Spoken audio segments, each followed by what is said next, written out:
Hello, my dear students. In this lecture, we are going to see one previous year GATE numerical. This question was asked in GATE 2021 in forenoon session, that is morning session. Now, basically, this question was asked on the casting. तो देखते हैं आप question क्या है. Question था simple बहुत. Now here question is a true centrifugal casting operation. तो यहाँ पे क्या मेंशन किया है उन्होंने? Here the true centrifugal casting operation is given. Now needs to perform horizontally. अब ये ऑपरेशन हॉरिजॉन्टली हो रहा है, right. A true centrifugal casting operation needs to be performed horizontally to make copper tube sections with outer diameter of 250 mm and inner diameter 230 mm. Now here हमें copper tube बनानी है जिसका outer diameter DO रखना है 250 mm, right, and उसका inner diameter बनाना है DI 230 mm, right. तो उसके लिए हमें हॉरिजॉन्टल सेंट्रीफ्यूगल कास्टिंग होनी चाहिए, राइट. तो दे रखा है यहाँ पे the value of acceleration due to gravity G is 10 meter per second square. यहाँ पे उन्होंने acceleration due to gravity G की वैल्यू भी दे रखी है, which is nothing but 10 meter per second square. Then if G factor, now G factor क्या होता है? Centrifugal force divide by weight. तो यहाँ पे लिख के भी आया है क्वेश्चन में, राइट. ये लिखने की जरूरत नहीं थी लेकिन लिख के आया है, तो बहुत अच्छा ही है. If G factor ratio of centrifugal force to the weight of 60 is used for the casting the tube. तो यहाँ पे जी फैक्टर, जो जी फैक्टर होगा या जी रेशियो होगा, ये क्या होता है? Centrifugal force divide by weight of that object is given 60, right. Then the rotational speed required is, यहाँ पे यूनिट दे रखा है रोटेशनल स्पीड का RPM, round off to the nearest integer. Now so dear students, here we have to find rotational speed in rpm, that is n in revolution per minute, right, and nearest integer की तरफ उसको round of करो, ऐसे question में बोल रहा है, right. तो चलो फाइंड करते हैं n को. Now my dear students, can I say here this g factor which is nothing but centrifugal force divided by weight, therefore this g factor is nothing but centrifugal force divided by weight, and centrifugal force is nothing but mr omega square. हर किसी को ये formula मालूम है school level से, या आपकी 10 standard 11 standard 12 standard से आप पढ़ रहे हो इस फॉर्मूला को. सेंट्रीफ्यूगल फोर्स का फॉर्मूला क्या होता है? Mass into radius into angular velocity square, mr omega square divide by weight is nothing but it is a product of mass and acceleration due to gravity. तो यहाँ से numerator and denominator से मास cancel हो जाएगा, right. तो my dear students, तो जी factor का formula क्या बचेगा फिर यहाँ पे? G is equal to R omega square divide by G, right. Now here यहाँ पे ये केयर लेना है आपको, जो आर होगा ये आउटर रेडियस लेनी होती है. एज पर आईआईटीज और एज पर GATE examination point of view, जो आर होगा आपको आउटर रेडियस लेनी होती है. तो आउटर रेडियस जो आर होगा ये क्या होगा? Outer diameter divide by 2. Outer diameter उन्होंने दे रखा है 250 डिवाइड बाय 2, तो आर आएगा 125 mm, राइट. आर आएगा 125 mm.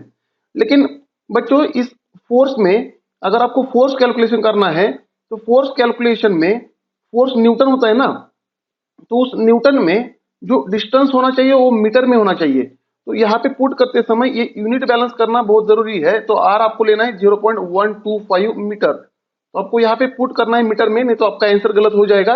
एंड जैसे कि ये fill in the blank question है, तो यहाँ पे जो आपने आंसर निकाला है वो चेक भी नहीं कर सकते ऑप्शन देख के. तो आंसर गलत मत पुट करना, नहीं तो पूरे 2 मार्क चले जाएंगे. तो आर आपको मीटर में लेना है, राइट. एंड ओमेगा निकल जाएगा, जी दे रखा है, जी फैक्टर दे रखा है, एक्सेलरेशन ड्यू टू ग्रेविटी दे रखा है. तो my dear students, G is equal to R omega square divide by small G, right. तो पुट करो यहाँ पे, जी फैक्टर दे रखा है 60, रेडियस हमने निकाला 0.125 into omega square divide by acceleration due to gravity दे रखा है 10. क्वेश्चन में उन्होंने दे रखा है एक्सेलरेशन ड्यू टू ग्रेविटी. तो अगर इस क्वेश्चन में से हम ओमेगा स्क्वायर फाइंड करते हैं तो ओमेगा स्क्वायर आएगा 60 इंटू 10 डिवाइड बाय 0.125, जो कि आता है this omega square will be equal to 4800. तो इस इक्वेशन को अगर मैं angular velocity in rad per second, omega ये रेड पर सेकंड में होता है, इसका अगर स्क्वायर रूट लेता हूं तो मुझे आंसर मिलेगा 69.282. It will be in rad per second. This answer will be in rad per second. But my dear students, they are asking rotational speed in RPM. ये रेड पर सेकंड में नहीं पूछा है क्वेश्चन में, उन्होंने ईएन पूछा है. तो हम ईएन के लिए सॉल्व करेंगे क्वेश्चन को, राइट. ओमेगा तो हमने निकाला, ओमेगा निकालने के बाद हम ईएन के लिए सॉल्व करेंगे. तो माय डियर स्टूडेंट्स, ईएन क्या होता है? Now here this angular velocity omega is nothing but 2 pi n upon 60, right. Angular velocity omega is equal to 2 pi n divide by 60, right. तो इस इक्वेशन में अगर आपने ओमेगा को रेड पर सेकंड में, एंगुलर वेलोसिटी को red per second में put किया, तो जो रोटेशनल स्पीड आएगा वो रिवॉल्यूशन पर मिनट में आएगा, राइट। तो पुट करो यहाँ पे, therefore n will be equal to 60 omega divide by 2 पाई। तो let us put the values, therefore 60 into 69.282 divide by 2 पाई। अब इस इक्वेशन को अगर आप सॉल्व करते हो तो आपको आंसर मिलेगा 661.59 and this will B revolution पर मिनट। तो आपको n मिल गया, रोटेशनल स्पीड इन आरपीएम। तो यहाँ पे क्वेश्चन में क्या लिखा है, round off to the nearest integer. तो इंटीजर की तरफ आपको राउंड ऑफ करना है, तो नियरेस्ट इंटीजर क्या होगा इसका, राइट। इंटीजर मतलब पूरा नंबर लिखना है आपको, तो n is equal to 662 RPM, ये नियरेस्ट इंटीजर होगा, राइट। तो ऑलरेडी यूनिट उन्होंने प्रोवाइड कर रखा है यहाँ पे, तो आपको जो आंसर टाइप करना है वो 662 टाइप करना है। तो आपने अगर 662 टाइप कर दिया तो आपको पूरे मार्क मिलेंगे। Thank you dear students. In next lecture we will see one more numerical which was asked on GATE 2021 for production subject. This question was asked in GATE 2021, means this is a recent year GATE question, and the question was asked on the production. Let us see the question. The question is, the correct sequence of machining operation to be performed to finish a larger diameter hole through hole is. Now इसका मतलब समझ लो दोस्तों, आपको क्या करना है, through whole बनाना है, मतलब प्लेट के आर पार होना चाहिए एंड उसका लार्जर डायमीटर है। अब ये लार्जर डायमीटर का थ्रू होल बनाने के लिए करेक्ट सीक्वेंस क्या होगा ऑपरेशन का, right. So my dear students, तो पहले समझते हैं, लार्जर डायमीटर का होल बनाना है तो पहले तो आपको उसको एक इनिशियल होल देना पड़ेगा। तो जो इनिशियल होल डालते हैं हम, उसको हम ड्रिलिंग बोलते हैं। तो सबसे पहले हमें करना होगा drilling for initial holing, right. And एक बार ड्रिलिंग हो गया तो उसके बाद आपको करना होता है बोरिंग, उसके बाद करना होता है आपको बोरिंग। बोरिंग का मतलब होता है हम उस होल साइज को एनलार्ज करते हैं। जो होल साइज होगा अगर उसको बड़ा करना है तो हम बोरिंग ऑपरेशन करते हैं। And my dear students, to achieve dimensional accuracy and tolerances we do reaming. अब उसके बाद हम करते हैं रीमिंग, उसके बाद सबसे लास्ट में हम करते हैं रीमिंग। एंड रीमिंग का पर्पज क्या है, to control dimensional accuracy and tolerances. तो रीमिंग होता है फाइनल फिनिशिंग ऑपरेशन। तो सबसे पहले आपको ड्रिल करना पड़ेगा, एक होल डालना पड़ेगा वहां पे, उसका मतलब ड्रिल करना होगा। उसके बाद उस होल को थोड़ा सा एनलार्ज करने के लिए बोरिंग करना पड़ेगा एंड फिनिशिंग ऑपरेशन होगा रीमिंग। तो ये ड्रिलिंग, बोरिंग एंड रीमिंग ये करेक्ट सीक्वेंस होगा। तो अगर आप ऑप्शन देखते हो तो आपको दिखेगा option B, drilling, boring, reaming. Option B will be the correct choice. Thank you dear students. In next lecture we will see one more numerical on production topic which was asked in GATE 2021. In this lecture we are going to see one previous year GATE numerical. This question was asked in GATE 2021 on production engineering, that is again on rolling topic, right. And this question was asked in morning session, that is forenoon session. Now let us concentrate on this question, let us solve this question. The question is a 200 mm wide plate. Now my dear students, here the width of plate is given 200 mm. Therefore generally in rolling operation the width is represented by b, therefore it is given by 200 mm, right. A 200 mm wide plate having thickness 20 mm, right.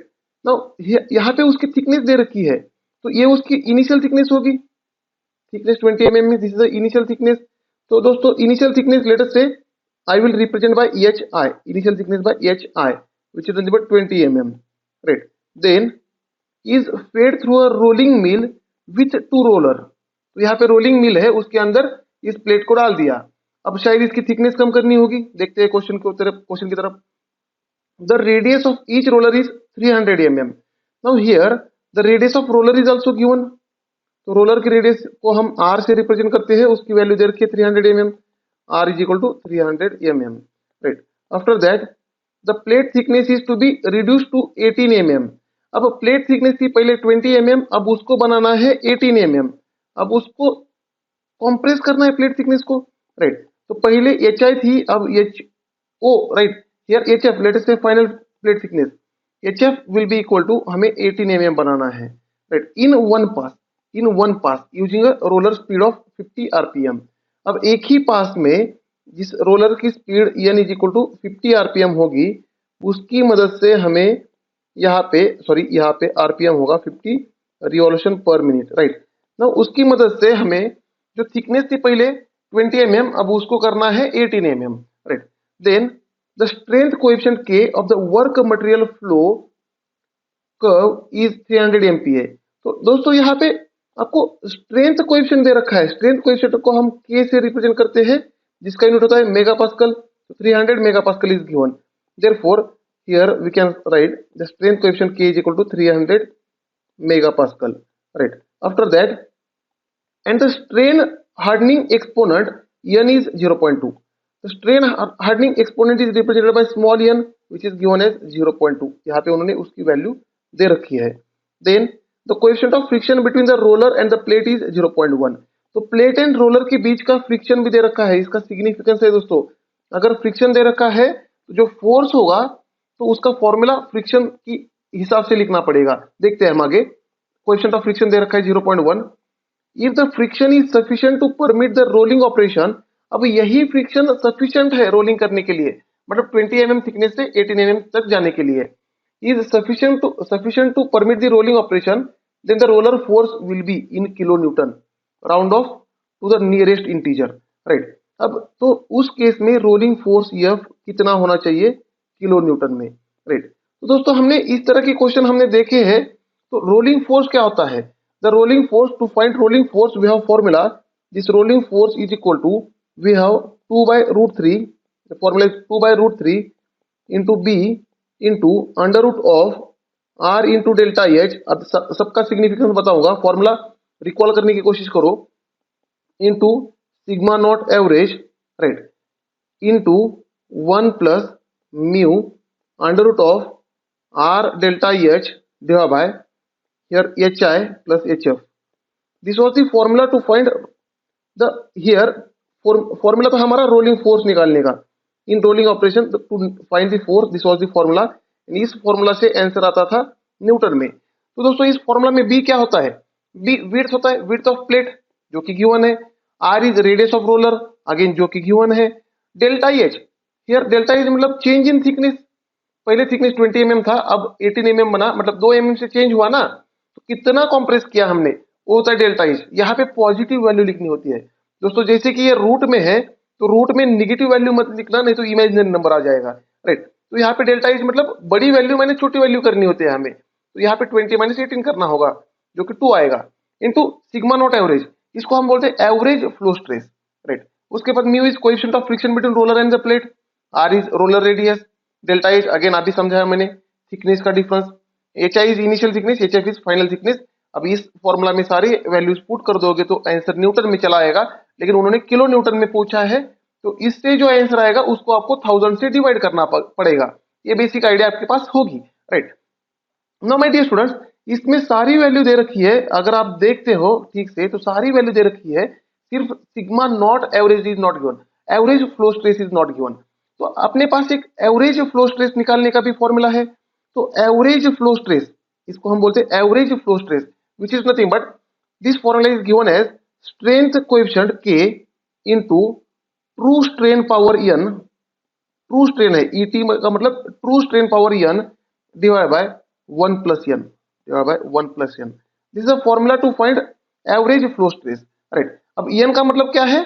n is nothing but hardening exponent, right? Hardening exponent का मतलब n and et is true strain, right? तो दोस्तों पहले यहाँ पे average flow stress निकालना पड़ेगा, तभी जाके हम फोर्स निकाल पाते हैं। तो एवरेज फ्लो स्ट्रेस निकालने के लिए फिर से k की जरूरत है, जो कि क्वेश्चन में गिवन है, राइट। यहाँ पे स्ट्रेंथ कोएफिशिएंट गिवन है, n that is hardening exponent given है, तो पहले ट्रू स्ट्रेन निकालना पड़ेगा। तो दोस्तों हमें ये ट्रू स्ट्रेन हमने स्ट्रेंथ ऑफ मटेरियल में भी पढ़ा था और प्रोडक्शन में भी पढ़ा था। Now true strain is nothing but ln of 1 plus engineering strain, true strain is ln of 1 plus engineering strain, and engineering strain is nothing but change in thickness divided by original thickness, right. Original thickness is hi, right. Change in thickness is nothing but अब thickness कितने से change हुआ है, अब change यहाँ पे जब आप स्ट्रेन निकालोगे तब दोस्तों स्ट्रेन निगेटिव में हो सकता है, तो चेंज लेते समय यहाँ पे फाइनल माइनस इनिशियल लेना है, इसका ध्यान जरूर रखना, HF minus HI divide by HI, right. Therefore this engineering strain will be equal to HF is final thickness कितना बना था 18, पहले था 20, तो निकाल लो इसको, तो 18 minus 20 divided by 20, which is nothing but if I solve this, it will become minus 0.1. It will become minus 0.1. This is a engineering strain. अब ये ट्रू स्ट्रेन नहीं है, अब ट्रू स्ट्रेन बन जाएगा ln of 1 plus engineering strain. अब ये बन जाएगा ln of 1 plus engineering strain is minus 0.1. Right, तो दोस्तों यहां से हम निकाल सकते हैं ट्रू स्ट्रेन. तो लेट अस से ट्रू स्ट्रेन मैं निकालता हूं यहां से. तो ट्रू स्ट्रेन का फॉर्मूला क्या बनता है दोस्तों? राइट, तो true strain is equal to ln of 0.9. अब इसकी वैल्यू अगर कोई निकालता है तो वैल्यू मिलेगी minus 0.10536. This will be the value of true strain. तो दोस्तों यहाँ पे निगेटिव्स का साइन का सिग्निफिकेंस क्या है? तो जब आप फॉर्मूला यूज करो, go back to the formula. Right, यहाँ पे जब आप फॉर्मूला यूज करो तब निगेटिव पावर नहीं लिखना है दोस्तों, नहीं तो ये डिनोमिनेटर में चला जाएगा. ये निगेटिव का सिग्निफिकेंस क्या है? इसका मतलब है यहाँ पे कॉम्प्रेशन है. पहले डायमेंशन बड़ा था 20 mm, बाद में डायमेंशन बन गया 18 mm, मतलब डायमेंशन कम हुआ तो कॉम्प्रेशन है. अगर कॉम्प्रेशन होगा तो स्ट्रेन निगेटिव आना चाहिए, बस वही कंसेप्ट है यहाँ पे. तो ये ट्रू स्ट्रेन आपको आगे जाके क्या लिखते हैं? 0.10536 and it is compressive. It is compressive compression. Right, and दोस्तों जैसे कि स्ट्रेन कॉम्प्रेशन होगा तो जो एवरेज फ्लो स्ट्रेस होगा वो कॉम्प्रेसिव होगा. एंड दोस्तों हम फ्लो स्ट्रेस उसी को बोलते हैं जो कॉम्प्रेशन में होगा. सीधी सी बात है, तो कोई इसमें कंफ्यूजन नहीं होना चाहिए. एग्जाम में अगर ये गलती करते हो तो आपका आंसर डेफिनेटली गलत हो जाएगा. राइट, अब ये एवरेज फ्लो स्ट्रेस जो निकाल रहे हैं हम, एवरेज कॉम्प्रेसिव स्ट्रेस ही निकाल रहे हैं, तो इसके कारण हमें यहाँ पे पॉजिटिव वैल्यू लिखनी होगी यहाँ पे. राइट, तो हमने ट्रू स्ट्रेन का फॉर्मूला निकाल लिया. तो चलो हम एवरेज फ्लो स्ट्रेस को निकालते हैं. राइट, यहाँ पे हमने आपके सामने फॉर्मूला रख दिया है एवरेज फ्लो स्ट्रेस का. राइट, ट्रू स्ट्रेन का फॉर्मूला लिख दो इसके अंदर. तो दोस्तों यहाँ पे sigma not average is equal to, here K is nothing but strength coefficient, उसकी वैल्यू दे रखी है 300 MPa. तो पुट करो यहाँ पे. अगर के को MPa में पुट करते हो तो ये सिग्मा भी MPa में ही आ जाएगा. Right, therefore into true strain is 0.10536 power n. n is given 0.2. Right, this n is nothing but hardening exponent which is given 0.2. Therefore power 0.2 divided by 1 plus n is 0.2. Now if I simplify this, then I will get this average flow stress as 159.4 MPa. This will be the average flow stress. Now this average flow stress is required to find force. Now यहाँ पे force के formula में सारी अब value अपने पास है, तो let us put these all values. Now my dear students, let us put all the values in this force formula, and from these values I will get force in Newton. Right, now here therefore this force F is equal to 2 by root 3 into B. Width is given 200. Right, therefore width is 200 into under root of radius of roller is 300 and delta H is nothing but difference. अब under root के अंदर difference negative नहीं होना चाहिए, तो 20 minus 18 positive difference लिखना होगा दोस्तों आपको. राइट, ये 300 इंटू ये 20 माइनस 18, अंडर रूट के अंदर निगेटिव डिफरेंस मत लिखना, नहीं तो इमेजिनरी नंबर चला आएगा. इंटू सिग्मा नॉट, अभी निकालता average flow stress which is nothing but 159.4.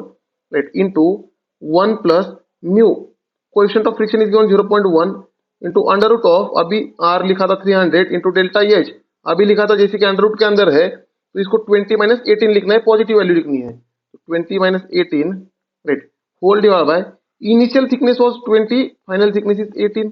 Right, तो इससे आपको मिल जाएगा फोर्स की value. So let us find the force and tell me your answer. यहां से फोर्स की वैल्यू निकल आती है, force is equal to 959,826.54 newton. अब ये फोर्स न्यूटन में चलाएगा, लेकिन दोस्तों अगर ये आंसर आप यहाँ पे टाइप करते हो तो आपको 0 मार्क मिलेंगे, क्योंकि उन्होंने किलो न्यूटन में पूछा है. न्यूटन में मत पुट करना, जैसे कि उन्होंने किलो न्यूटन में पूछा है तो इसको पहले किलो न्यूटन में कन्वर्ट करो. राइट, तो उसको किलो न्यूटन में कन्वर्ट करने के लिए अगर इसी आंसर को मैं 1000 से डिवाइड करता हूं तो आंसर बन जाएगा किलो न्यूटन. तो आंसर क्या आएगा दोस्तों?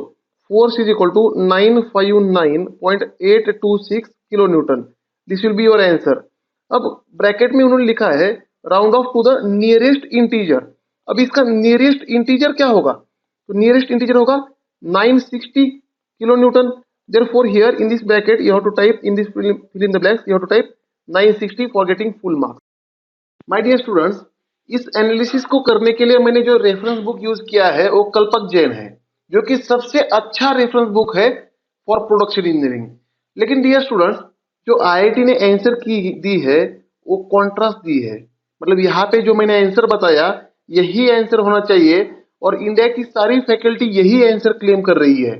लेकिन जो आईआईटी ने आंसर की दे रखी है, उन्होंने जो आंसर दे रखा है एफ का, F should be between 775 to 785 newton. Newton में है, हालांकि हाँ यहाँ पे तो सॉरी किलो न्यूटन में है, यहाँ पे तो यूनिट मेंशन किया है ना उन्होंने, तो इतने रेंज में आना चाहिए 775 kilo newton to 785 kilo newton, ये उन्होंने आंसर कोट किया है। तो दोस्तों अब 100% सॉल्यूशन जो होगा उसे 960 या 955 आएगा, जो कि सारी फैकल्टी क्लेम करेगी। और यहाँ पे सारी फैकल्टी ने मिलकर एक चैलेंज भी किया है क्वेश्चन, तो आपको डरने की जरूरत नहीं है। अगर ये आपका आंसर आया है तो शायद चेंज हो सकता है, इस रेंज को शायद वो बढ़ा सकते हैं, लेकिन उन्होंने ये आंसर क्लेम किया है। अब दोस्तों इस क्वेश्चन में जैसे कि फ्रिक्शन दे रखा है और ये कोल्ड रोलिंग है, तो फ्रिक्शन कंसिडर करके बस यही फॉर्मूला बन जाता है। लेकिन ये जो उन्होंने क्लेम किया है, अगर मैं यहाँ पे फ्रिक्शन को इग्नोर करता हूँ, म्यू को जीरो समझता हूँ, राइट, तो इसका मतलब इग्नोरिंग फ्रिक्शन, राइट, इसका मतलब क्या है, friction ignoring, friction is ignored, right. अगर फ्रिक्शन इग्नोर करते हो तो ये फॉर्मूला नहीं बनेगा। अब दोस्तों इसी फॉर्मूला में म्यू की वैल्यू जीरो मत रखना। अब ये टू बाई रूट थ्री भी टर्म नहीं आता है, फ्रिक्शन कंसिडर करने के बाद ही ये टर्म आता है। तो फ्रिक्शन अगर इग्नोर करते हो तो जो फॉर्मूला बन जाता है, तो इस फॉर्मूला में ये टू बाई रूट थ्री चला जाता है, ये टर्म निकल जाती है और ये वाली टर्म भी निकल जाती है। और बाकी रेफरेंस बुक में ऐसे भी क्वेश्चन है, राइट, इस तरह के भी फ्रिक्शन भी दे रखा है और इस तरीके से सॉल्व किए हैं, लेकिन जो कि गलत तरीका होता है। अब वो क्लेम करते हैं, हम क्लेम करेंगे, देखते हैं क्या आउटपुट आएगा, सो आएगा। लेकिन जो क्लेम किया है आईआईटी ने, जो आंसर की दे रखी है, वो किस तरीके से सोचा होगा उन्होंने, ये मैं बताने जा रहा हूं यहाँ पे, राइट। तो ये सारा कट हो जाएगा, तो ये फॉर्मूला बन जाएगा फोर्स इज इक्वल टू, तो force is equal to area that is B into under root R delta H into sigma not average. अब बस ये फॉर्मूला क्या है, stress is nothing but force divide by area. यहाँ पे जो area होगा वो बी इंटू यल होगा, तो यहाँ पे force divide by B, B into L. And L क्या होता है, यल इज नथिंग बट, जो रोलिंग ऑपरेशन में यल क्या होता है, लेन, लेन क्या होती है, आर डेल्टा एच। हमने निकाला ही, लेन निकालने का फॉर्मूला हमें मालूम है, राइट। तो बस यही फॉर्मूला अगर मैं यूज करता हूं यहाँ पे, राइट, दैट इज, तो फोर्स क्या बनेगा यहाँ पे, तो फोर्स क्या बनेगा, force divide by area is B into L, L का फॉर्मूला हमने लिखा है, राइट। तो यहाँ पे हम अगर फॉर्मूला को लिखते हैं, राइट, स्ट्रेस की फॉर्मूला को लिखते हैं, तो आईआईटी ने जो क्लेम किया था आंसर की, उसी रेंज में आंसर फॉल होगा, right. That is sigma average, average flow stress is equal to force divide by B into under root R delta H, right. Therefore from this we can say force is equal to sigma average stress into B into under root R delta H. तो सारी values put करो, F is equal to, sigma average की हमने value निकाली थी, ये value थी 159.4, right, into B दे रखा है 200, into under root of radius है 300, इंटू डेल्टा एच, थिकनेस का डिफरेंस कितना, जो अपना थिकनेस कम हुआ है वो डिफरेंस कितना है, 20 माइनस 18, राइट। अगर इस फॉर्मूला से सॉल्व करते हो तो लगभग लगभग आंसर आ जाएगा आपका 780 इंटू 10⁻³ न्यूटन। ये न्यूटन में चलाया, लेकिन उन्होंने किलो न्यूटन पे पूछा है ना, तो फोर्स आएगा 780 किलो न्यूटन, राइट। अब ये आईआईटी ने जो आंसर की दे रखी है उसी रेंज में फॉल होता है, क्योंकि उन्होंने 775 टू 785 की रेंज दे रखी है।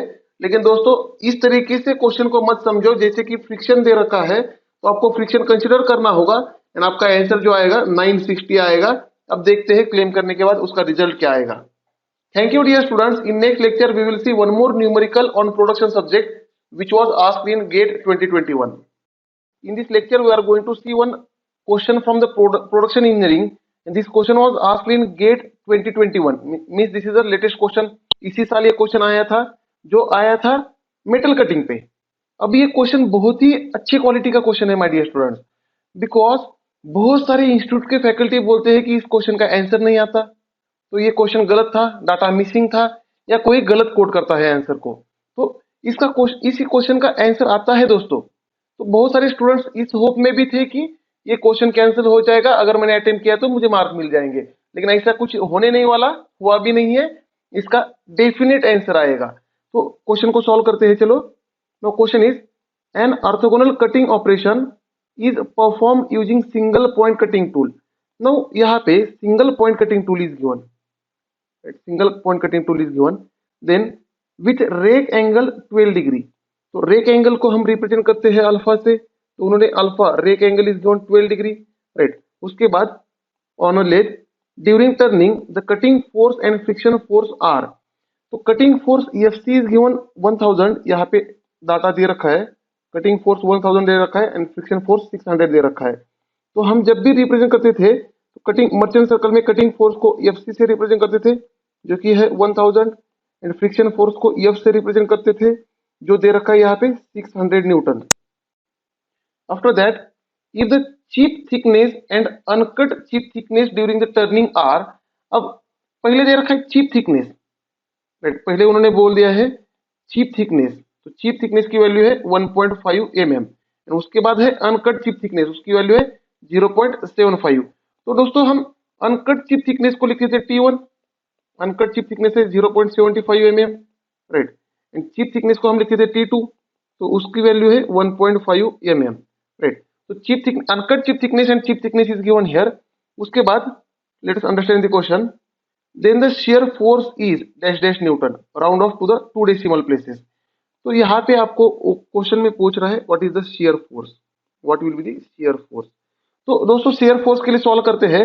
तो my dear students, from merchant circle we have one merchant theory, और from merchant circle we have one relation for the resultant of forces। तो उस यहाँ पे मैं मर्चेंट सर्कल को ड्रॉ नहीं करने जा रहा हूँ।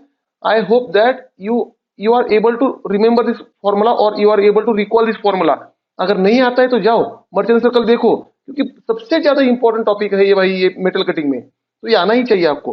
तो resultant is equal to cutting force divide by cos of beta minus alpha. यहाँ पे बीटा होता है friction angle, beta is friction angle, alpha is rake angle, and Fc is cutting force and R is a resultant force, is equal to thrust force Ft divided by sin of beta minus alpha is equal to, अगर friction force ले लिया F तो divide by sine of beta, beta है friction angle and F is a friction force, is equal to normal reaction ले लिया, friction force की normal reaction, तो यहाँ पे आएगा cos beta, right, is equal to shear force ले लिया Fs, शियर फोर्स ले लिया तो यहाँ पे आएगा cos phi plus beta minus alpha, right. And यहाँ पे जो फाई है ये शेयर एंगल होता है, phi is a shear angle, beta is a friction angle, alpha is a rake angle. And अगर इसी फ्रिक्शन फोर्स का नॉर्मल फोर्स ले लिया Fn तो यहाँ पे आएगा sine phi plus beta minus alpha. तो ये मर्चेंट सर्कल से आप याद रख सकते हो।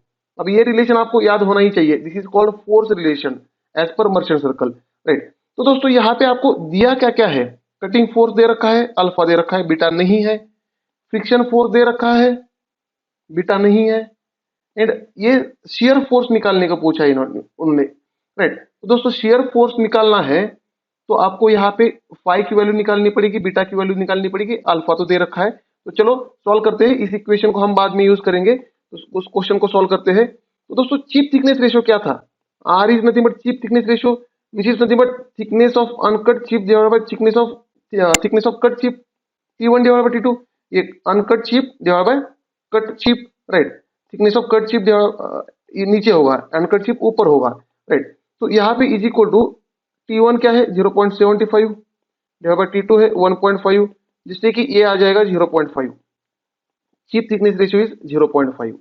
And my dear students, we have formula for shear angle, that is tan phi, tan of shear angle is equal to r cos alpha divided by 1 minus r sin alpha. This formula we have, right, where this phi is shear angle, r is chip thickness ratio, alpha is rake angle, r is chip thickness ratio। तो यहाँ पे सारी values put करो तो आपको tan phi मिल जाएगा, tan phi is equal to r अभी निकाला 0.5, cos alpha is 12 divided by 1 minus 0.5 sin 12, right. तो दोस्तों इससे आपको tan phi की वैल्यू मिल जाएगी जो होगी 0.5458, उससे आपको phi की वैल्यू मिल जाएगी, therefore phi will be equal to tan inverse of 0.5458, therefore this shear angle will be equal to 28.63 degree. तो यहाँ पे हमने दोस्तों shear angle निकाल लिया। अब हमें फ्रिक्शन एंगल निकालना है। अगर फ्रिक्शन एंगल निकाल दिया तो इन इक्वेशन से हमें बाकी कैलकुलेशन हम कर सकते हैं। तो दोस्तों यहाँ पे लिख के रखता हूं मैं, phi is equal to shear angle is equal to 28.63 degree, right. तो थोड़ा फ्रिक्शन एंगल के ऊपर सोचेंगे। दोस्तों यहाँ पे स्टूडेंट ने गलती क्या की कि यहाँ पे एक ही इक्वेशन बन रहा था लेकिन अपने पास दो अननोन थे। तो एक इक्वेशन दो अननोन तो कैसे निकालेंगे, इसलिए उन्होंने क्वेश्चन को छोड़ दिया। लेकिन ट्रायल एंड एरर करनी थी आपको। इस क्वेश्चन में ट्रायल एंड एरर से थोड़ा सा टाइम ज्यादा लगता लेकिन आपका आंसर आ जाता।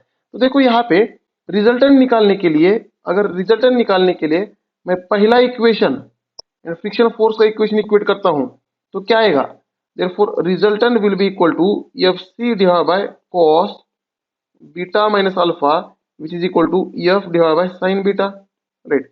नाउ इन इक्वेशन में रिजल्टेंट अननोन है, बीटा भी अननोन है, राइट। बीटा भी अननोन है, रिजल्टेंट भी अननोन है। तो यहाँ पे लास्ट के दो इक्वेशन को इक्वेट करो, इन दोनों को इक्वेट करो। तो कटिंग फोर्स दे रखा है 1000 divide by cos of friction angle beta minus rake angle 12 दे रखा है is equal to friction force है 600 divide by sine of beta, right. तो दोस्तों यहां से बन जाता है sine beta divide by cos beta minus 12 is equal to 600 divide by 1000 which is nothing but 0.6। बस यहीं पे आके बहुत सारे स्टूडेंट ने एंड बहुत सारे टीचिंग फैकल्टी ने भी क्वेश्चन को छोड़ दिया। अब बीटा को निकाले तो कैसे निकाले, क्योंकि कॉस ए माइनस बी क्या होता है, cos A cos B plus sign A sine B, right. तो ये निकाले तो कैसे निकाले, दो अननोन बन रहे हैं यहाँ पे, साइन बीटा कॉस बीटा, दो अननोन बन रहे हैं यहाँ पे। तो निकाले तो कैसे निकाले एक इक्वेशन में। तो दोस्तों यहाँ पे आपको करना था sine beta divide by cos beta minus 12 is equal to 0.6। यहाँ पे आपको ट्रायल एंड एरर मेथड से इस क्वेश्चन को सॉल्व करना था। अगर इस इक्वेशन को आप ट्रायल एंड एरर मेथड से सॉल्व करते तो आपको बीटा की अप्रोक्सीमेट वैल्यू मिल जाती, राइट। इसकी मैंने एग्जैक्ट वैल्यू निकाल रखी है, तो एग्जैक्ट वैल्यू बीटा की इस इक्वेशन से मिल जाती है 33.85। This will be the exact value of beta, right. अब ट्रायल एंड एरर से आप 34, 35 या 33 भी लेते तो आंसर आपका सही आता, जो कि रेंज में बैठ जाता। उन्होंने गेट एग्जाम में जितनी रेंज दे रखी है इस क्वेश्चन के लिए, बहुत बड़ी रेंज दे रखी है। At the and I will specify the range also. तो उस रेंज में आपका आंसर डेफिनेटली बैठ जाता। तो बीटा एग्जैक्ट वैल्यू आती है 33.85 बाय ट्रायल एंड एरर। ये तो ट्रायल एंड एरर से किया है मैंने, right. Now here once you calculate beta, तो आप अब शेयर फोर्स निकाल सकते हो यहाँ पे। अब क्या करना है आपको, जो आपके पास इक्वेशन नंबर 2 है एफसी का, उसके बाद फ्रिक्शन फोर्स का है एंड एफएस का है, इन तीन इक्वेशन को इक्वेट करो, किसी भी दो को इक्वेट करो, आपको आंसर मिल जाएगा। तो दोस्तों यहाँ पे इक्वेशन होगा F C divide by cos beta minus alpha is equal to F divide by sine beta is equal to F S divide by cos of phi plus beta minus alpha. ये आपका बन गया equation. अब कोई भी दो equation को equate करो एफ एस के साथ, मतलब किसी भी इक्वेशन को एफ एस के साथ इक्वेट करो। लेटेस्ट से मैं सेकंड एंड थर्ड इक्वेट कर रहा हूं यहाँ पे। तो फ्रिक्शन फोर्स की वैल्यू है 600 डिवाइड बाय साइन बीटा की वैल्यू अभी निकाली हमने 33.85 which is equal to F S divide by cos phi था 28.63 प्लस बीटा की वैल्यू हमने निकाली है 33.85 माइनस अल्फा था 12, राइट। तो यहां से सिर्फ एफ एस ही अननोन है, तो सॉल्व करो एफ एस के लिए। तो dear students, if I solve this for F S I will get 685.44 newton. This will be the F S value. लेकिन यहाँ पे ट्रायल एंड एरर करने के लिए बहुत ज्यादा टाइम लगेगा आपका। ये बीटा इज इक्वल टू 33.85 निकालने के लिए बहुत ज्यादा टाइम लगेगा। तो दोस्तों जैसे कि आपका ये आंसर आया है एफ एस के लिए, गेट ने भी रेंज बहुत बड़ी दे रखी है। यहाँ पे जो आईआईटी ने रेंज दे रखी है, अगर आप इस रेंज में from F S is equal to 625 to 750 newton, इसके बीच में कोई भी आंसर टाइप करोगे तो आपका 2 मार्क पक्का हो जाएगा, तो आपको 2 मार्क मिल जाएंगे। तो ये आंसर इसी रेंज में फॉल है 685.44, then you will get 2 marks. तो दोस्तों यहाँ पे बीटा लेने में आपसे गलती भी हो जाती। बीटा आपसे मान लो 33 टू 35 के बीच में कुछ भी ले लेते आप, तब भी इसी रेंज में आंसर फॉल हो जाता और जिससे कि आपका आंसर सही आ जाता। तो थोड़ा सा दिमाग लगाना था और इस क्वेश्चन को सॉल्व करना था। तो स्किप नहीं करना था या गलत भी नहीं बोलना है, डाटा मिसिंग भी नहीं बोलना है। अगर कोई बोल रहा है डाटा मिसिंग है तो डाटा मिसिंग भी नहीं है। यही तो डिफिकल्ट क्वेश्चन होते हैं जहां पे आपको ज्यादा टाइम स्पेंड करना होता है एंड बाकी सिंपल क्वेश्चन में आपको टाइम सेव करना होता है। Thank you dear students. In next lecture we will see one more numerical on this production subject which was asked in GATE 2021.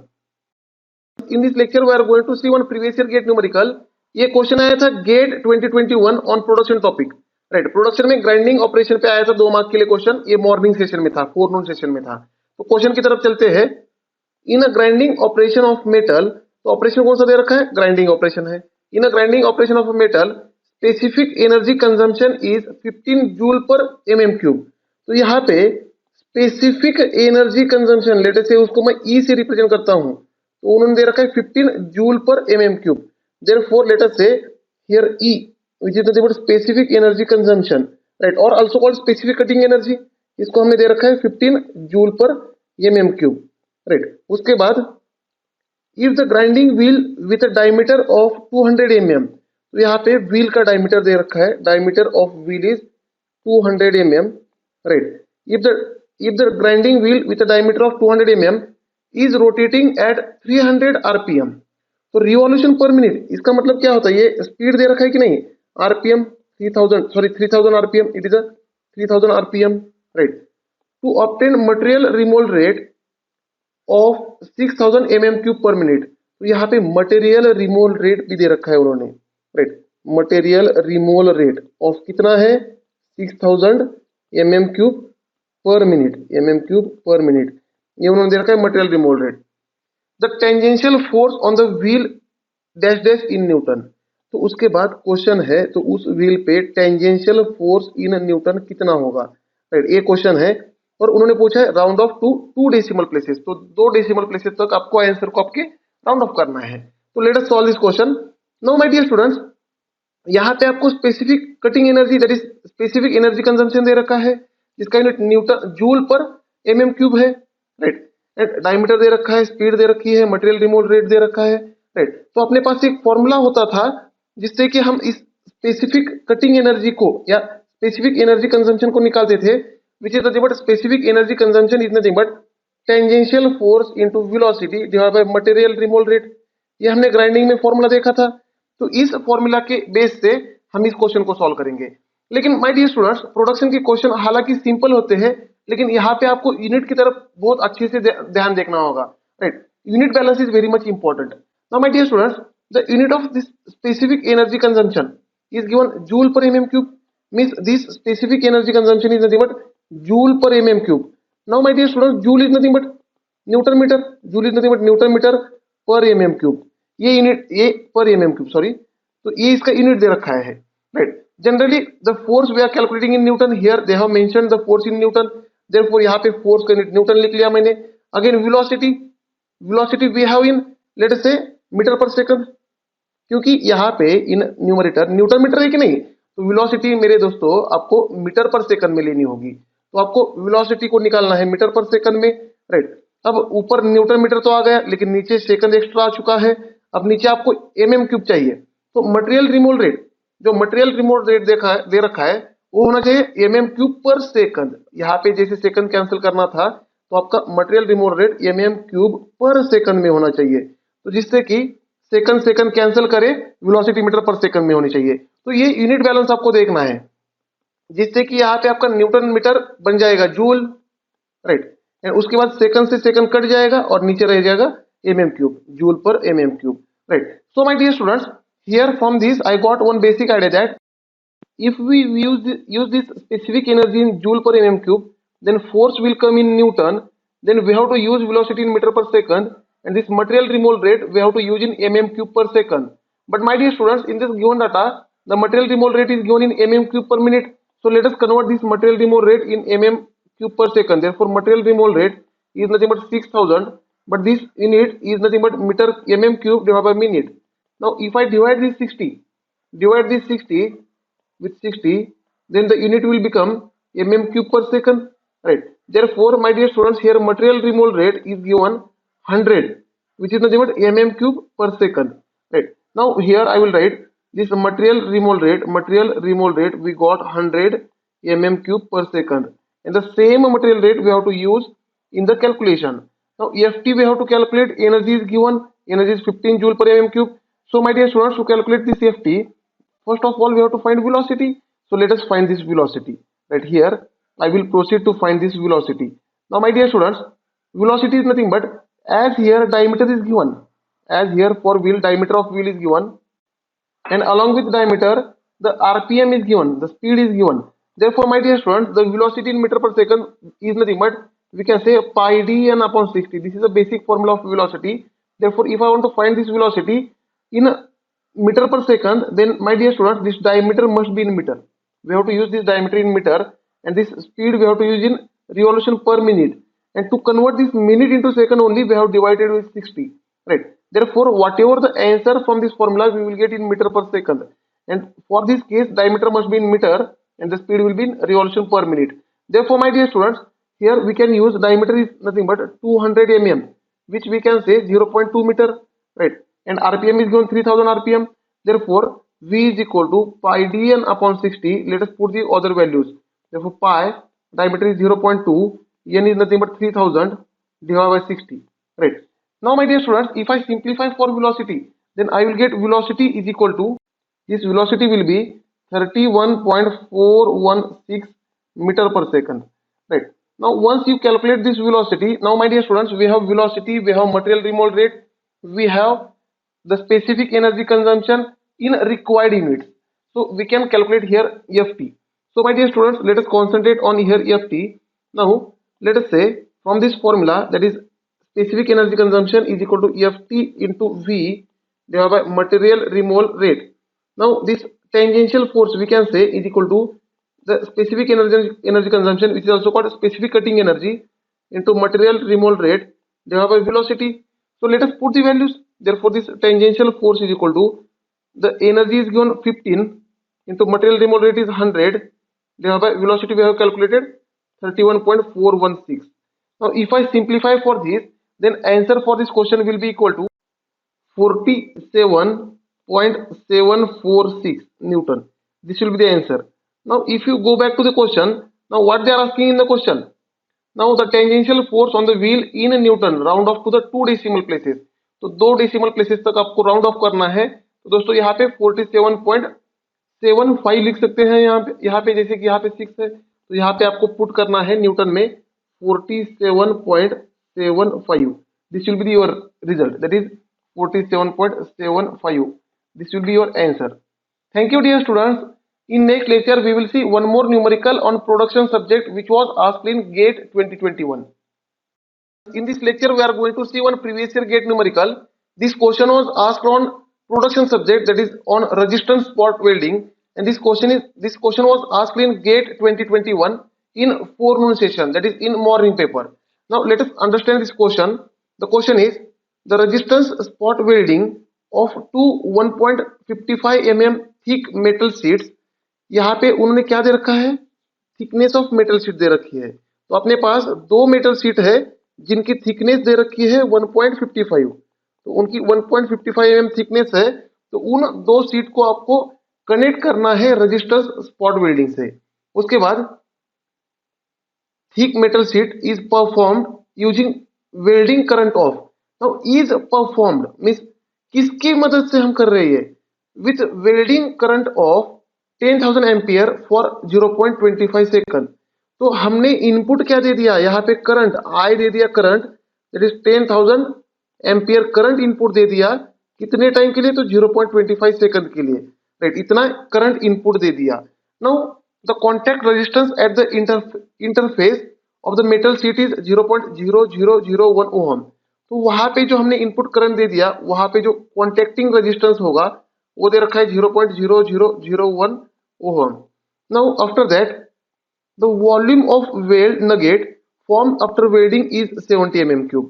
तो वहां पे वेल्ड नगेट का जो वॉल्यूम मिला है आपको, यहाँ पे लिखा है उन्होंने, तो वेल्ड नगेट का जो वॉल्यूम मिला है आफ्टर वेल्डिंग, तो वो वॉल्यूम मिला है आपको 70 mm cube, 70 mm cube, right. Then considering the heat required to melt, unit volume of a metal is 12 joule per mm cube. अब यहाँ पे जो वॉल्यूम बना है वेल्ड नगेट का, उसमें से 1 mm क्यूब वॉल्यूम अगर मेल्ट करना है तो आपको हीट चाहिए 12 joule. That means heat per unit volume is 12 joule per mm cube. Therefore here Q is nothing but 12 joule per mm cube.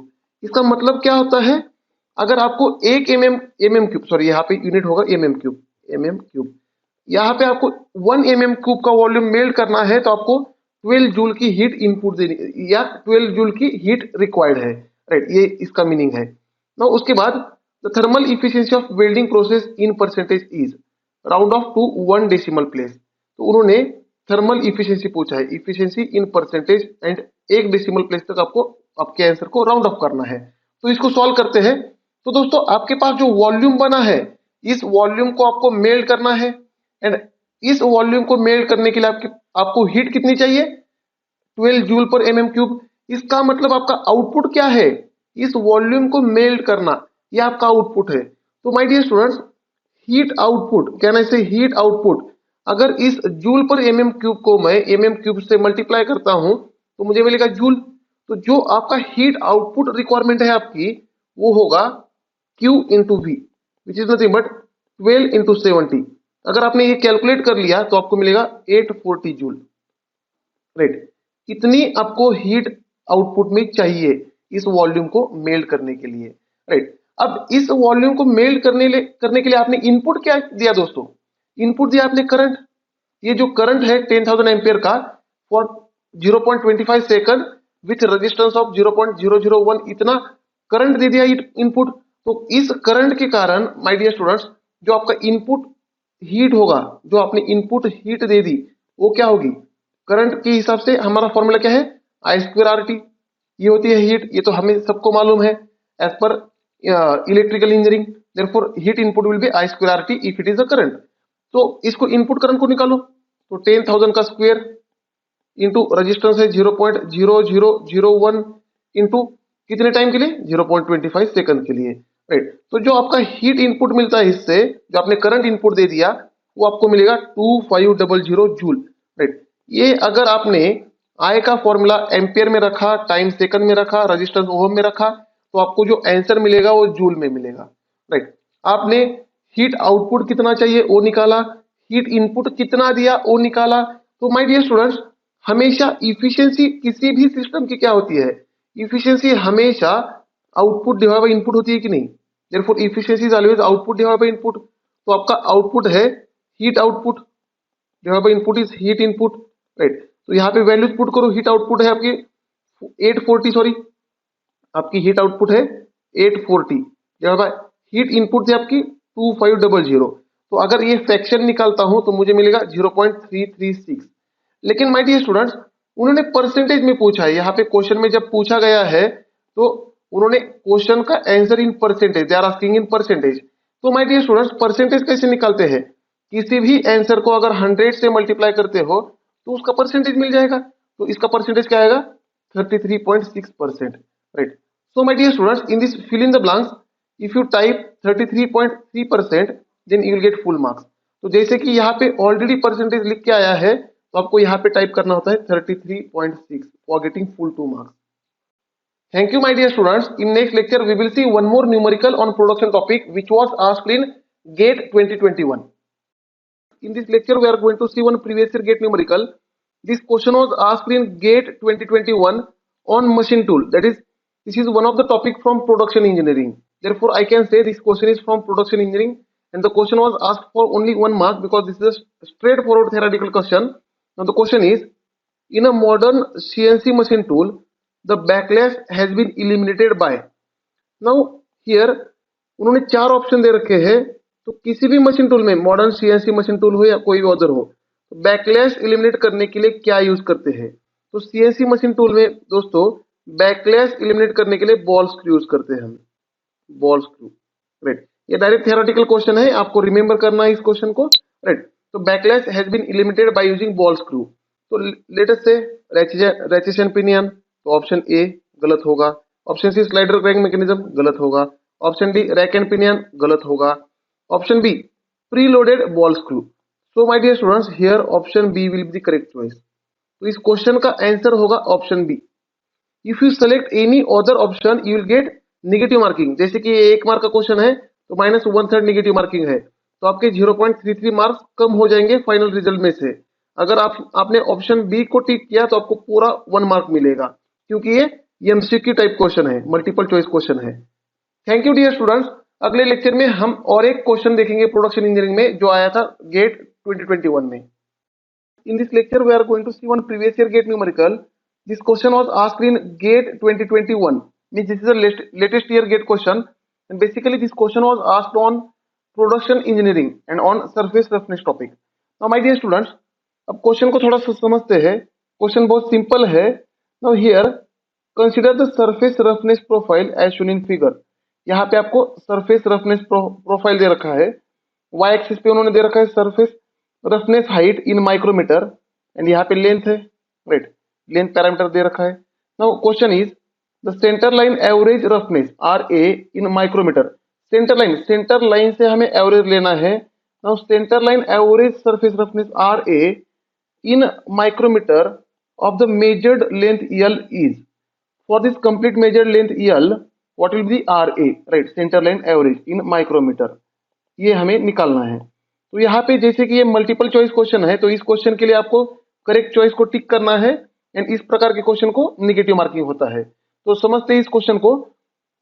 तो हमने मेट्रोलॉजी के सरफेस रफनेस टॉपिक में एक फॉर्मूला पढ़ा था, centre line average surface roughness is nothing but 1/EL integration 0 to EL mod of y of x dx, mod of y of x dx, ये हमने पढ़ा था फॉर्मूला। अब इसी फॉर्मूला का सिंप्लीफाइड वर्जन बन जाता है R A is equal to 1/n summation of mod of Y I, right. Now जहां पे इस फॉर्मूला में ये आर ए होगा centre line average roughness, N होगा नंबर ऑफ रफनेस हाइट, कितनी वैल्यू आपके पास रफनेस की हाइट की है, and Y I, right, Y I is ये vertical height, y will be the vertical height, right। तो माय डियर स्टूडेंट्स, यहाँ पे आप देख सकते हो जैसे कि y1 होगा +1, y3 भी होगा +1। तो जैसे कि यहाँ पे y1 is equal to y3 is equal to +1, diagram में देख सकते हो आप, राइट। अगेन y2 है -1, y4 भी है -1, तो इसका मतलब y2 is equal to y4 is equal to -1, right. लेकिन दोस्तों जब हमें समेशन लेना है तब मॉड ऑफ yi का लेना है। मॉड का मतलब क्या होता है, सिर्फ पॉजिटिव वैल्यू, राइट। तो इसका मतलब mod of y1 is equal to mod of y2 is equal to mod of y3 is equal to mod of y4। हमें सिर्फ मैग्नीट्यूड देखना होता है जो कि है 1, राइट, मैग्नीट्यूड होगा उन सबका 1। तो इस मॉड की समेशन लेनी है और ऐसी कितनी वैल्यू है अपने पास 1 2 3 4 y है ना, तो ऐसी 4 वैल्यू है। तो ये फॉर्मूला क्या बन जाएगा, R A is equal to 1/n is nothing but 4। Summation का मतलब इन सब की एडिशन करनी है। तो y mod of y1 plus mod of y2 plus mod of y3 plus mod of y4, इसी का मतलब होता है समेशन। तो सबकी समेशन मतलब mod of y1 is 1 plus mod of y2 is 1 plus mod of y3 is 1 plus mod of y4 is also 1, right. Therefore it will become 4/4, therefore it is equal to 1, right. Therefore answer for this question will be 1। If you look at the option you will find that option D is the correct choice, right. तो दोस्तों इसका answer है option D 1। Now, my dear students, for the same question, we have one more alternate way to find the answer. Now, let us check this alternate way. I will think that the alternate way will be the simpler one. Now, my dear students, the alternate way is nothing but the average roughness RA is nothing but summation of all areas above as well as below the line divided by total length. Right? This is a formula to find the center line average roughness. Now, my dear students, above this line, the areas are now here. For this y1, can I say it is L/4 into 1? This area, this red color area, this area above the line, as well as above the line, this area, right? That is y3 into L/4, as well as below the line. There are two blue color areas like this. This is the area below the line, and we have to add all these areas. But my dear students, here I am considering area, don't take negative area. We have to take positive area only. This is also positive, this is also positive, positive, right? Don't take negative area. यहाँ पे आपको negative area नहीं लेना है, जैसे कि summation कर रही है एरिया की, एरिया कभी नेगेटिव नहीं होगा यहाँ पे इस केस में, राइट। तो ये कितना होगा 1 into L/4। तो देखो दोस्तों, यहाँ पे 1 इंटू एल बाई फोर, वैसे ही यहाँ पे 1 इंटू एल बाई फोर, वैसे ही यहाँ पे 1 इंटू एल बाई फोर, वैसे ही यहाँ पे 1 इंटू एल बाई फोर। तो 1 इंटू एल बाई फोर के 4 एरिया है, तो 4 into 1 into L by four, right. यहाँ पे टोटल लेंथ इज एल। देखो L by four plus L by four plus L by four plus L by four, तो 4 बार L by four, तो total length कितनी हुई L. तो L L cancel हो जाएगा और ये 4 बाई फोर चला आएगा, जो कि बन जाएगा 1। तो इस क्वेश्चन का आंसर होगा option D. Thank you, dear students. In next lecture, we will see one more numerical from production engineering, which was asked in GATE 2021. In this lecture, we are going to see one previous year GATE numerical, which was asked on ENC machine, and basically this question is asked in GATE 2021. Means ये इसी साल का question है, latest question है, जो कि production topic के ENC machine पे आया था। Now my dear students, let us understand the question. The XY table of ENC machine tool is to move from P1,1 to Q51,1।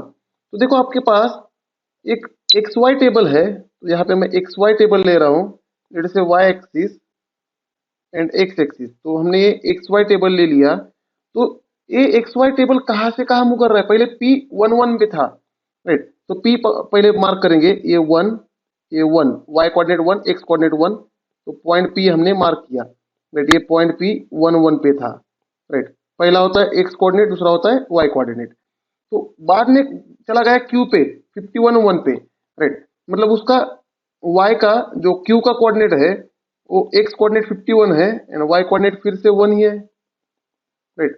तो पॉइंट Q पे चला गया जिसकी कोऑर्डिनेट है 51,1। तो दोस्तों यहाँ पे P से लेकर Q पे चला गया है, तो P से लेकर Q पे जाने के लिए टोटल X डायरेक्शन में उसने कितनी लेंथ ट्रेवल की, can I say it is a 50 units, right. तो P से Q तक उसने 50 यूनिट्स लेंथ ट्रेवल की, राइट। तो पहले समझते हैं आप क्वेश्चन को। The XY table of ENC machine tool is to move from P11 to Q51,1, all coordinates are in mm। तो ये mm में है, तो ये 50 mm उसने ट्रेवल किया है, right, along X direction. The pitch of ENC drive lead screw is 1 mm। अब उसमें जो ENC ड्राइव में जो लीड स्क्रू दे रखा है उसका पिच दे रखा है उन्होंने 1 mm। ENC ड्राइव में जो लीड स्क्रू होगा उसका पिच दे रखा है उन्होंने 1 mm, राइट। If the backlash between the lead screw and the nut is 1.8 degree. अब लीड स्क्रू में एंड नट में बैकलैश भी दे रखा है उन्होंने, right. Backlash here they have provided the value of backlash between nut and lead screw, right, which is nothing but backlash is nothing but they have given 1.8 degree. After that then the total backlash of the table on moving from P to Q। अब P से Q जाने के लिए total backlash इन mm कितना होगा, round off to the 2 decimal places. तो चलो इसको सॉल्व करते हैं। लेट से दोस्तों, अब यहाँ पे आपको P से Q तक जाना है तो मोटर लगेगी। तो आपके पास एक मोटर है, राइट, आपके पास एक मोटर है। अब दोस्तों इस मोटर में अगर आपने एक पल्स दे दिया, आई होप ये सारी टर्मिनोलॉजी आपको मालूम है, ENC टॉपिक आपने देखा होगा, पढ़ा होगा, राइट। अगर इस मोटर में मैंने एक पल्स दे दिया तो इसका बैकलैश कितना दे रखा है, बैकलैश दे रखा है 1.8, राइट।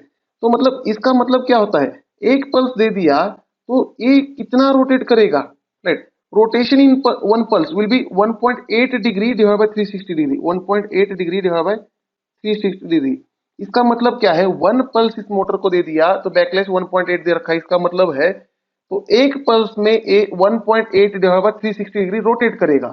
एंड दोस्तों इसी मोटर को उन्होंने लीड स्क्रू ज्वाइन किया है, तो ये आपका बन गया लीड स्क्रू, राइट, ये बन गया आपका लीड स्क्रू। तो दोस्तों अगर यहाँ पे ये 1.8 बाय 360 डिग्री रोटेट हो रहा है एक पल्स में, तो ये लीड स्क्रू भी तो 1.8 डिवाइड बाय 360 डिग्री रोटेट करेगा in one pulse, right. Lead screw का भी रोटेशन उतना ही होगा। एंड इस लीड स्क्रू का पिच दे रखा है 1 mm, लीड स्क्रू का पिच दे रखा है 1 mm, राइट। तो दोस्तों यहाँ पे जो इसका बेसिक लेंथ यूनिट होगा, इसका बेसिक लेंथ यूनिट होगा वो क्या होता है, basic length unit is nothing but in one pulse the number of rotations, that is number of rotations in one pulse is 1.8 divide by 360 degree. in one pulse the number of rotation, that is 1.8 divided by 360 degree for this question into pitch, pitch is nothing but 1, right। एक pulse में कितने rotation हो रहे हैं lead screw के into pitch, it is, इसी को हम बोलते हैं बेसिक लेंथ यूनिट, राइट।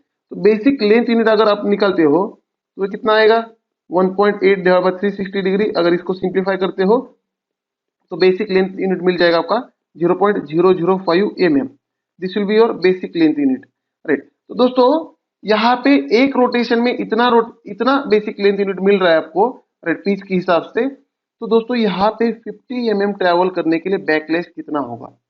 तो 50 mm ट्रेवल करने के लिए बैकलैश कितना होगा? तो बेसिक लेंथ यूनिट को आपको 50 से मल्टीप्लाई करना होगा, राइट। जो क्वेश्चन में है the total backlash for the table on moving from P to Q। अब P से Q जाने के लिए 50 mm ट्रेवल करना पड़ेगा। तो इस 50 mm ट्रेवल करने के लिए टोटल बैकलैश कितना होगा? तो backlash for 50 mm will be equal to 50 into basic length unit, right. Therefore ये बन जाएगा 50 इंटू 0.005, ये आंसर आ जाएगा 0.25। तो दोस्तों यहाँ पे फिल इन द ब्लैंक्स में आपको 0.25 mm पुट करना है। Then your answer is 0.25 mm। Thank you, dear students. In next lecture, we will see one more numerical which was asked on the production subject in GATE 2021. In this lecture, we are going to see one question from generatrix and directrix from the production engineering. This question was asked in GATE 2021.